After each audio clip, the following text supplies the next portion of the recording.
Hello, and welcome to Body Language by Embody You.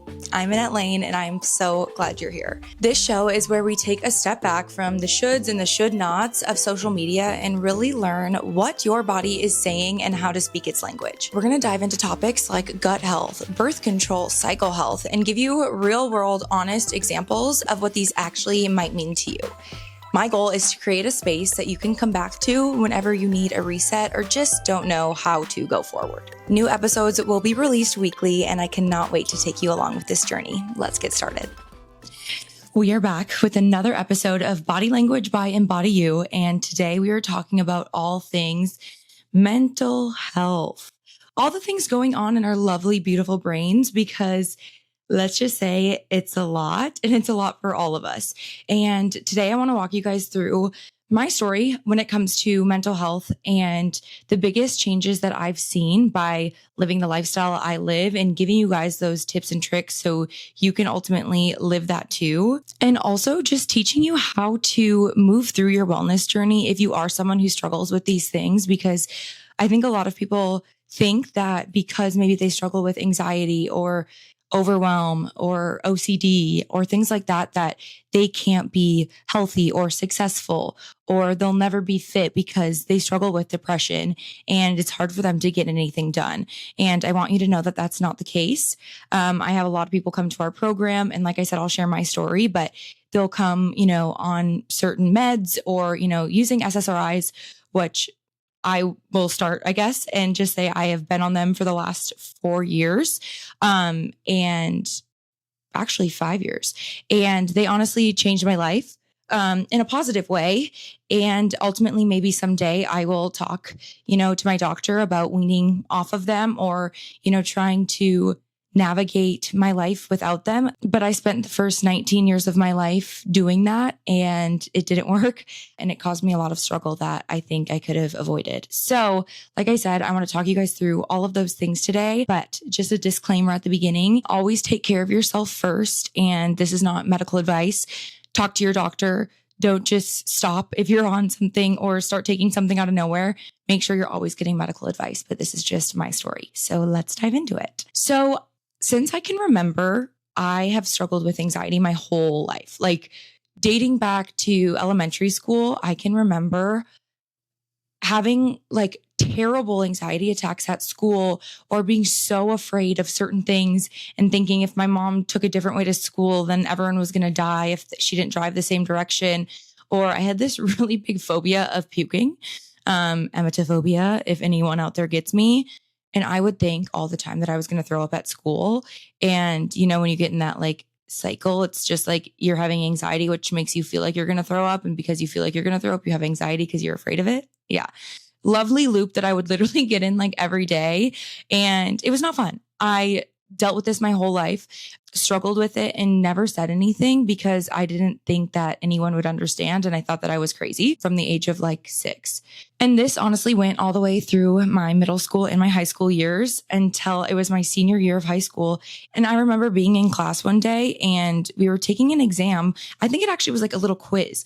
And I never had test anxiety, but it was one of those things where I was like, I thought my throat was closing, an elephant was sitting on my chest, my heart was beating a million miles an hour. And I remember going through my test in like 2 seconds and handing it to my teacher. And she's like, "You're done already?" I'm like, "Yeah, can I go to the bathroom?" And I went to the bathroom and just like was trying not to throw up, and trigger warning, whatever.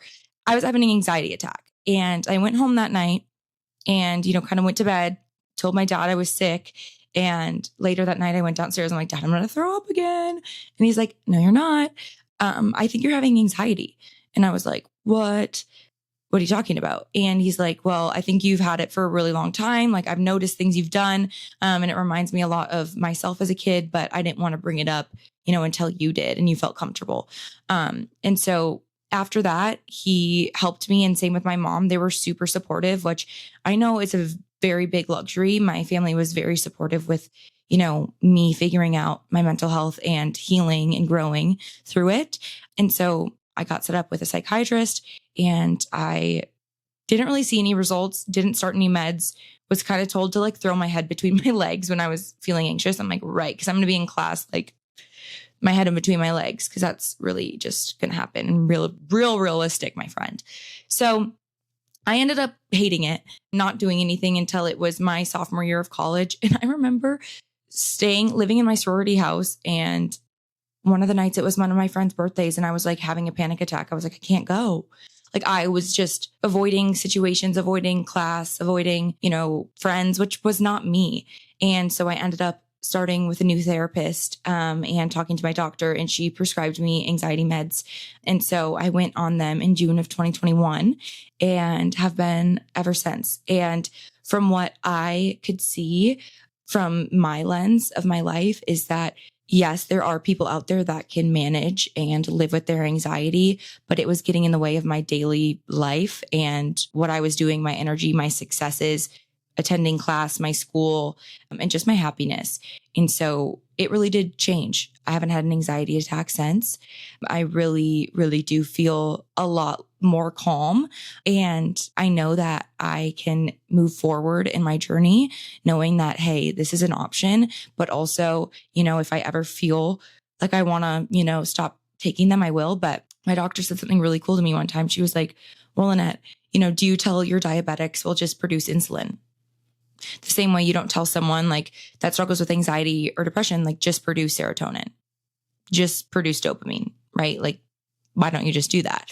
And so it's not that easy. And it's obviously changing the way my brain chemistry works. So through all of it, yeah, my life's really been changed positively. So that's kind of my story.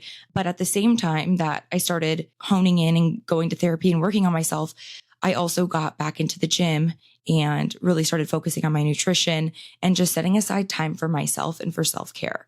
I really started practicing gratitude, which I think made probably the biggest difference in my life, because for the first time, I was actually seeing all of the good and not just focusing on the anxiety and the bad. And so I would journal every night and I would write down all the things I'm grateful for every morning. And that just really allowed me to step away from the chaos of life, because I don't know if you've noticed, but I notice myself doing everything like it's an emergency. Like I'm trying to put something away and hang up my clothes and it's an emergency, and wash my face and brush my teeth. And I'm going. And I'm like, holy cow. No wonder we're all bloated and tired and anxiety ridden, because we're living in fight or flight mode.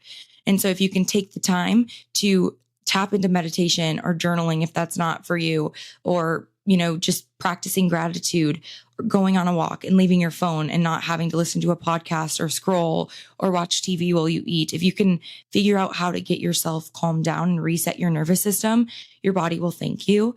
And so that is also one thing that really, really changed my anxiety and my mental health, is tapping into meditation and journaling and slowing down, because I have to remind myself, like I just did, took a deep breath of okay, it's okay.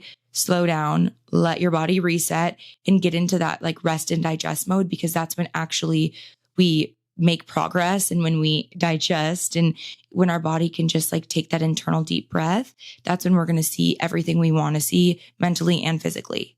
So give yourself permission to do that. I tell a lot of our girls in Embody You, where obviously we give them workouts, we give them nutrition, they have body composition goals. We make sure that they're focused on stress reduction and, quiet time, slowing down. And like I said, I know there's bigger issues out there that can't just be solved with putting your phone away or some gratitude, which is why, I advocate for everyone getting the help that they need. If you can connect with someone and really share with them exactly where you're at and they can feel connected to you, it will just allow them to help themselves and honestly help you too, because who doesn't like helping other people? It feels good, right? It feels good, make a difference in someone's life. And whether that just be from sharing your story, that's amazing.